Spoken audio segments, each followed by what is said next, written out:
5 अप्रैल टोहाना में SC/ST act के एक मामले में कार्यवाही करते हुए पुलिस टीम ने गहनता से जांच के बाद SC/ST एक्ट का झूठा मुकदमा दर्ज करवाने के मुख्य षड्यंत्रकर्ता गौरव व उसका साथी बंशी सैनी को गिरफ्तार कर लिया। पारिवारिक झगड़े से गुस्साए गौरव गोयल ने साथियों के साथ मिलकर ये साजिश रची थी। टोहाना के नवनियुक्त DSP शुक्रपाल सिरसवाल ने लघु सचिवालय स्थित अपने कार्यालय में प्रेस वार्ता को संबोधित करते हुए बताया कि SC/ST एक्ट व महिला विरुद्ध अपराध को लेकर पुलिस के उच्च अधिकारी व सरकार गंभीर है। पुलिस ऐसे मामलों में प्राथमिकता के आधार पर कार्रवाई करती है। उन्होंने बताया कि पिछले दिनों उनकी नियुक्ति उपरांत टोहाना में उनके संज्ञान में आया कि SC/ST एक्ट को ढाल बनाकर कुछ लोग ग्रुप बनाकर साजिश के तहत ब्लैकमेलिंग के इरादे से झूठे मुकदमे दर्ज करवाने का काम कर रहे हैं। उच्च अधिकारियों के दिशा निर्देश पर जांच को और तेज किया गया। अनुसंधान के दौरान सामने आया कि एक मामले में मुख्य शिकायतकर्ता प्रताप खोबड़ा ने मुख्य साजिशकर्ता गौरव गोयल व उसके साथी बंशी सैनी के साथ अन्य लोगों के साथ मिलकर झूठा मुकदमा दर्ज करवाया है। इस दौरान एक वायरल ऑडियो भी जांच में शामिल की गई, जिसमें गौरव गोयल किसी से बात करते हुए अपने विरोधियों के विरुद्ध साजिश के तहत SC/ST का झूठा मुकदमा दर्ज करवाए जाने की बात कहता हुआ साफ सुनाई दे रहा है। इस दौरान पुलिस ने मौके पर मौजूद चश्मदीद गवाहों के बयान अंकित किए। वहीं पीड़ित पक्ष के द्वारा एक चश्मदीद की वीडियो भी पुलिस को उपलब्ध करवाई गई। DSP ने बताया कि इस मामले में जांच के दौरान जब उन्होंने गौरव गोयल व उसके साथी बंशी सैनी को पूछताछ के लिए बुलाया तो गौरव गोयल ने बताया कि उसके चाचा के लड़के ससुराल पक्ष का हमारे परिवार के साथ मनमुटाव चल रहा था। सबसे पहले तो मैं आप लोगों का, मीडिया के साथियों का स्वागत करता हूं कि आप लोग यहाँ पहुँचे हैं। आप लोग ही हमारे पास एक माध्यम हो जिसके माध्यम से हम पुलिस की बातें, पुलिस की कार्यप्रणाली जनता तक पहुंचाते हैं। बहुत बहुत धन्यवाद जी। तो जो है आपने लिख के डाला है कि SC एक्ट जो झूठा मामला है वो किस तरह से झूठा मामला है और पुलिस ने क्या प्रगति की है उसके अंदर, थोड़ा बताएं। हमारे पास समय समय पर सरकार की तरफ से और उच्च अधिकारियों की तरफ से दिशा निर्देश आते रहते हैं कि जो SC/ST तबके के जो लोग हैं और जो महिला विरुद्ध अपराध है उन अपराधों को गंभीरता से लिया जाए और प्राथमिकता पे उनको निपटाया जाए। इसी दौरान इन दिशा निर्देशों को मद्देनज़र रखते हुए मैं SC/ST एक्ट के तहत दर्ज मुकदमों की तफ्तीश कर रहा था। जो DSP टोहाना के पास 4 केस लंबित थे, उनमें से एक केस मेरे संज्ञान में आया और उस केस के रिगार्डिंग मुझे गुप्त सूत्रों से भी ये पता लगा कि यहाँ एक ग्रुप है जो SC/ST समाज के लोगों के साथ मिलकर झूठे मुकदमे षड्यंत्रकारी तरीके से दर्ज करवाता है, ब्लैकमेलिंग के इरादे से। जब ये बात मेरे संज्ञान में आई तो उच्च अधिकारियों से डिस्कस करके उस अनुसंधान को हमने और तेज कर दिया। इसी दौरान एक ऑडियो भी एक वायरल हुई, उस ऑडियो को भी मैंने शामिल जांच किया और शामिल जांच करके चश्मदीद जो लोग थे उनसे बातचीत कर, जिन्होंने अपने आंखों से देखा और पूरे इंसिडेंट को सुना है।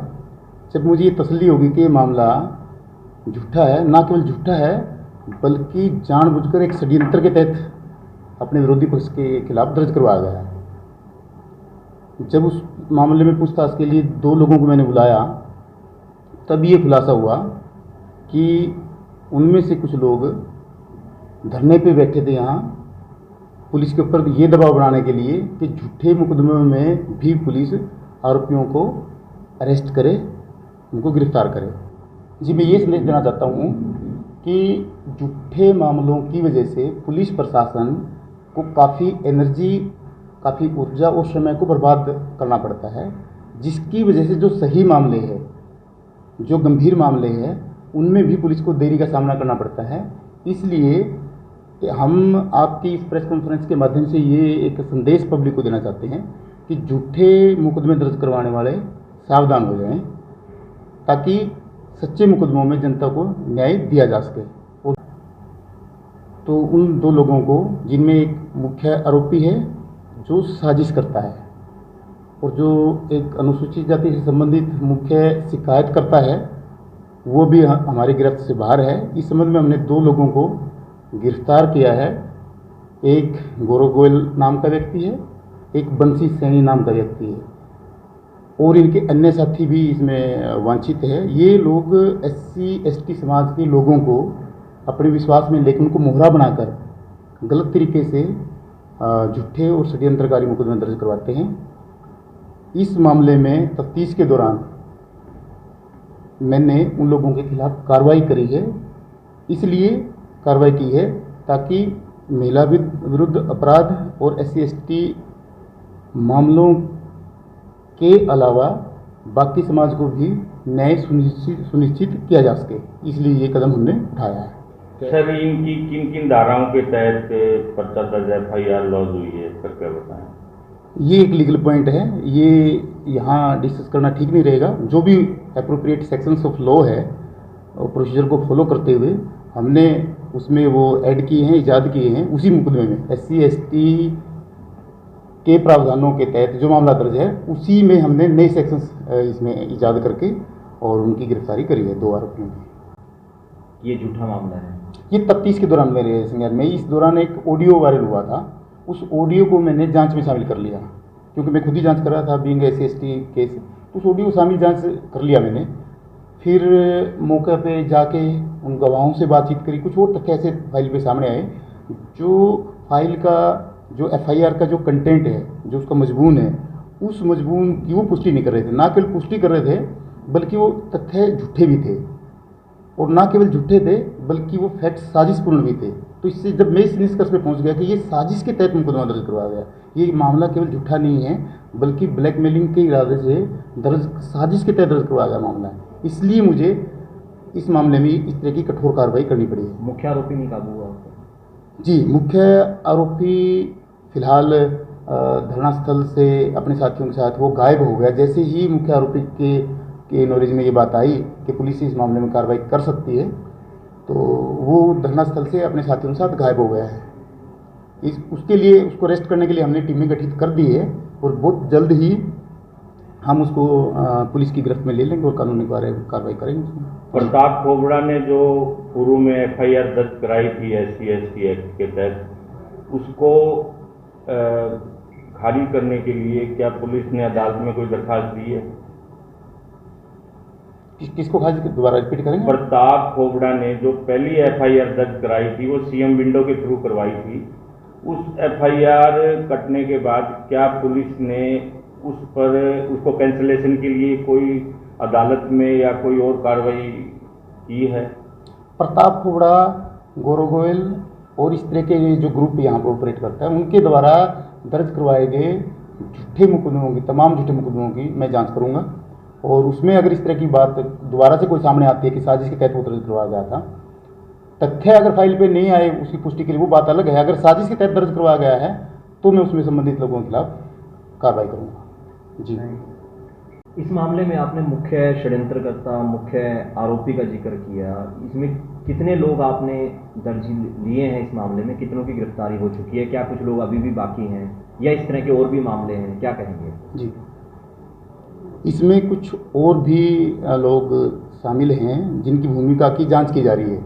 इसमें मैं आपके संज्ञान में एक चीज़ और ला दूँ कि जो झूठे गवाह बन के मुकदमा दर्ज करवाते हैं, हम उनके खिलाफ भी एक्शन लेंगे। उनकी भूमिका की हम जांच कर रहे हैं कि वो झूठे गवाह किन कारणों के चलते हुए बने।